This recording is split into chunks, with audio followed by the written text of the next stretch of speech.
حضرت عمر نے بھی اہل بیت کے ساتھ کیا سلوک کیا. حضرت عمر بن خطاب رضی اللہ تعالی عنہ نے بیت المال سے جب حصے مقرر کیے، یہ فاتح ہیں حضرت عمر. آپ جانتے ہیں نبی پاک کی فتوحات حضرت عمر کے ہاتھ پر ہوئی ہیں. جو ملک رب نے دکھائے تھے نا نبی پاک کو کہ فتح ہوں گے، تو آپ سے سوال کیا عبداللہ ابن عباس نے، آپ جو فرماتے تھے وہ ملک فتح ہوں گے، تو ملک فتح نہیں، وہ فرمایا وہ ہوں گے فتح. یہ کب پوچھا؟ یہ بھی حدیث بخاری شریف میں موجود ہے. نبی علیہ السلام نے فرمایا حاجیو، فرمایا میرے غلاموں، اللہ کے بندو، میرے دوستو، شام سے جو لوگ آئے نا وہ جحفہ کے مقام پر احرام باندھ لیں، اور عراق سے جو آئے وہ ذات عرق پہ باندھیں، اور جو ہندوستان سے آئے نا وہ یلملم پہ باندھے. یمن کی طرف سے آنے والوں کے ساتھ ہندوستانی یلملم پر باندھے اور عراقی ذات عرق پہ باندھے، شامی جحفہ پہ باندھے، اور مدنی حجازی میرے ابیار علی جہاں ہے یہاں پہ باندھے. اللہ اکبر. مکی اگر باہر سے آتے ہوں تو بستان بنی عامر کے بستان سے باندھ لیں. یہ آپ بتیاں مقرر کر رہے ہیں کیونکہ حضور نہ فرماتے کسی اور سے ہو نہیں سکتی تھی. یہ خاص بات ہے احرام کی، کیونکہ اس سے آگے بڑھنے سے بندہ گنہگار ہو جاتا ہے. تو اتنی اہم چیز کی جو بتی ہے کعبے کی، حرم کی، کہ احرام کہاں سے باندھیں یہ نبی کو ہی مقرر کرنی پڑتی، دوسرا نہیں کر سکتا تھا.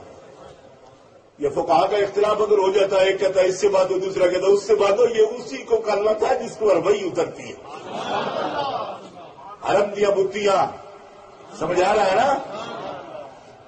ان کو یار آپ بعد میں سمجھا لینا، جن بچوں کو بتیاں دی اب سمجھ نہیں آتی تو میں تو پنجابی میں بول رہا ہوں.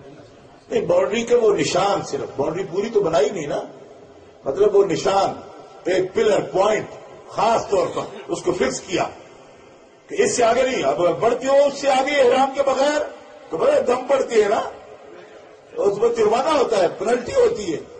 تو یہ بڑا اہم بات. عبداللہ ابن عباس کہتے ہیں جب بات ختم ہوئی تو میں نے عرض کی ادھر بندہ تو کوئی ہے نہیں، بتیاں کی نماز سے مقرر کر دے ادھر. دھیان کیا آپ نے؟ عبداللہ ابن عباس کہتے ہیں میں نے عرض کی یا رسول اللہ، چھوٹے تھے نا، چھوٹے سے تھے عمر میں.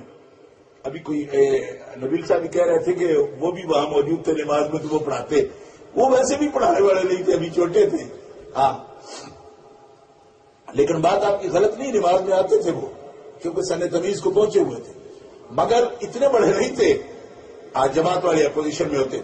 حضرت عبداللہ ابن عباس نے پوچھا یا رسول اللہ، اور یہ بھی بڑے لطف کی بات ہے کہ حضرت ابوبکر صدیق کے لے کیوں نہیں پوچھا، کیونکہ ان کو ویسے اندازہ ہو جاتا تھا. عبداللہ ابن عباس عمر میں چھوٹے تھے، چھوٹے کبھی سوال بڑے عجیب عجیب کرتے ہیں. مجھ سے ابھی بات کرتے ہیں مجھ سے سیکھنے والے تو عجیب سوال کر دیتے ہیں بچے کبھی. حضرت عبداللہ ابن عباس نے کہا جب ادھر آنے والے کوئی نہیں، بتیاں کیسی؟ فرمایا ابن عباس تم خود دیکھو گے اپنی آنکھوں سے، تم دیکھو گے. اس سے یہ بھی پتا چلا کہ ابن عباس دیکھیں گے، دیکھیں گے ضرور ابن عباس. ابن عباس تم دیکھو گے. ابن عباس تو خود نہیں جانتے تھے. حالانکہ ابن عباس جب ابھی، اللہ اکبر، ابن عباس جب ابھی 2 دن کے تھے، 2 دن کے، صرف 2 دن کے تھے تو نبی پاک گھر میں تشریف لائے. اور یہ جو چچی ہیں ان کی والدہ یہ حضور کی سالی بھی ہیں، کیونکہ انہی کی بہن میمونہ ہیں جو حضور کی بیوی ہیں، مومنوں کی ماں. اور یہ ام فضل حضرت میمونہ بنت حارث کی بہن ہے. حضرت ام فضل حضرت حمزہ کی بیوی، حضرت حمزہ کی بیوی، چچا جان کی بیوی، حضرت عباس کی بیوی، نبی پاک علیہ السلام کی اہلیہ حضرت میمونہ، حضرت جعفر ابن ابی طالب کی بیوی، یہ بہنیں ہیں ساری.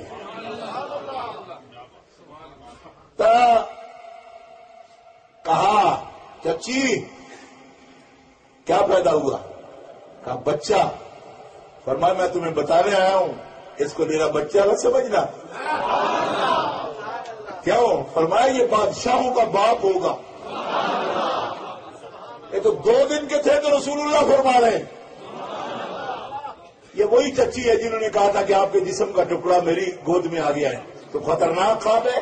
فرمایا خطرناک نہیں ہے، فاطمہ کے بچہ ہوگا اس کو تو اٹھائے گی. یہ کہا جا رہا ہے. اچھی خواب ہے. ان کا اپنا بچہ ہوا یہی عبداللہ. تو حضور فرما رہے ہیں چاچی میں اس کے ماتھے میں دیکھ رہا ہوں اللہ نے مجھے یہ علم دیا ہے یہ بادشاہوں کا باپ ہوگا. اور لفظ ملوک کا فرمایا, ملک کا نہیں فرمایا کہ ایک بادشاہ کا. عبداللہ کی اولاد صفا سے لے کر یہ متوکل اللہ مستنصر باللہ تک 450 سال سے زیادہ انہوں نے دنیا پر حکومت کی بنو عباس نے.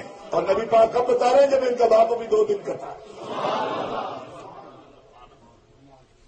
تو عبداللہ ابن عباس نے پوچھا یا رسول اللہ ادھر بتیاں مقرر کر دی, پوائنٹ سارے مقرر کر دیے, ادھر بندے. فرمایا تم اپنی آنکھوں سے دیکھو گے کہ حجاز سے بھی اتنے نہیں آئیں گے جتنے وہاں سے میرے غلام آئے.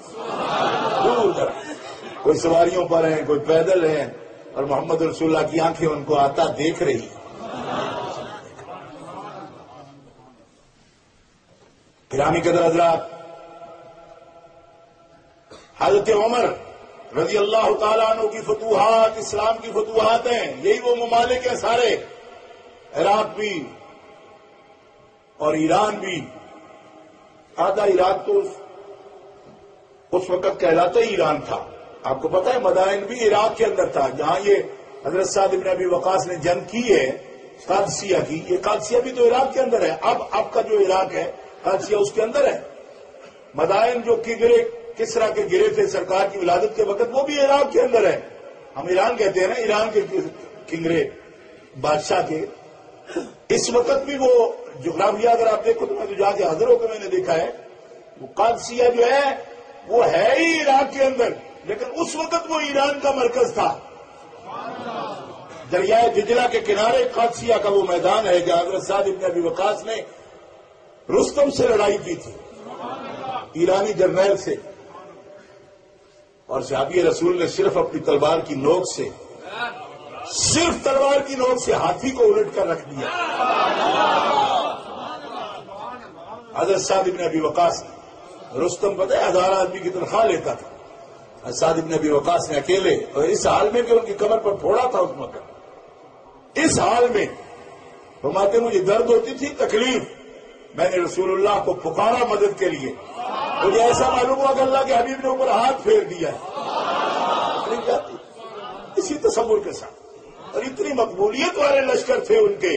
دیکھو نا لوگ کہتے ہیں کہ صرف حضرت عمر کو اس لیے مان لیں کہ انہوں نے فتوحات کی ہے. فتوحات تو سکندر نے بھی کی ہے, فتوحات فلانے نے بھی کی ہے. میں نے کہا وہ فتوحات اور ہیں, حضرت عمر کی فتوحات رسول اللہ کی ہے. کیوں؟ اس لیے کہ ان کا جرنیل جب گزرا دجلہ سے تو طبقات ابن سعد اٹھا کے دیکھو, دجلہ سے جب حضرت سعد نے ساری فوج اتاری رستم کے مقابلہ میں تو فرمایا فوجیو کوئی چیز دریا میں رہ نہ گئی ہو. ایک سپاہی نے کہا جی پیالہ رہ گیا. تو حضرت سعد بن ابی وقاص نے کہا دجلہ تو کیا حضور کا امتی نہیں ہے؟ دجلہ کے پانی میں اس طرح لہریں پیدا, یعنی اقرار کرتا تھا کہ میں امتی. پر میں امتی ہو تو یہ امتی ہے سرکار کے غلام, یہ لشکر رسول اللہ کا ہے. پیالہ واپس کرو ہمارا. کیوں کہ ہم جنگ کرتے ہیں رسول اللہ کے سہارے, IMF کے سہارے نہیں. پیالہ دو واپس ہمارا.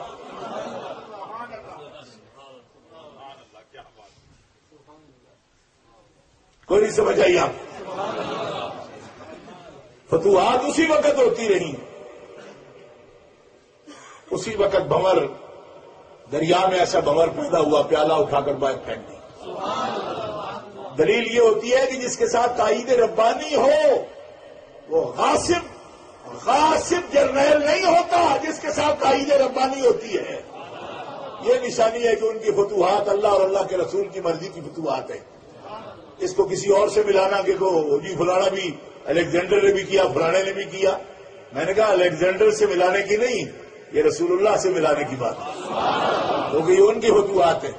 کہتے وہ تو وہ بھی کر گیا جی, اتنی دور تک فتوحات کر گیا. میں نے کہا اس سے کیا تعلق جوڑتے ہو ان کا؟ کیوں؟ جو نیل کو چٹھیاں لکھے, دریائے نیل کو الیگزینڈر نے کبھی چٹھی نہیں لکھی, حضرت عمر نے لکھی ہے. حضرت ساریہ کو میلوں دور یا ساریہ کل جبل کہنے والا عمر ہے. حضرت حضرت شاہ ولی اللہ فرماتے ہیں زمین پر زلزلہ آ گیا، وہی کوڑا جو برساتے تھے آپ، جرم کرنے والوں پر زمین پر بھی مارا۔ ایک صحابی کہنے لگے عمر اتنی بڑی حکومت ہو گئی، فرمایا حکومت کس کی؟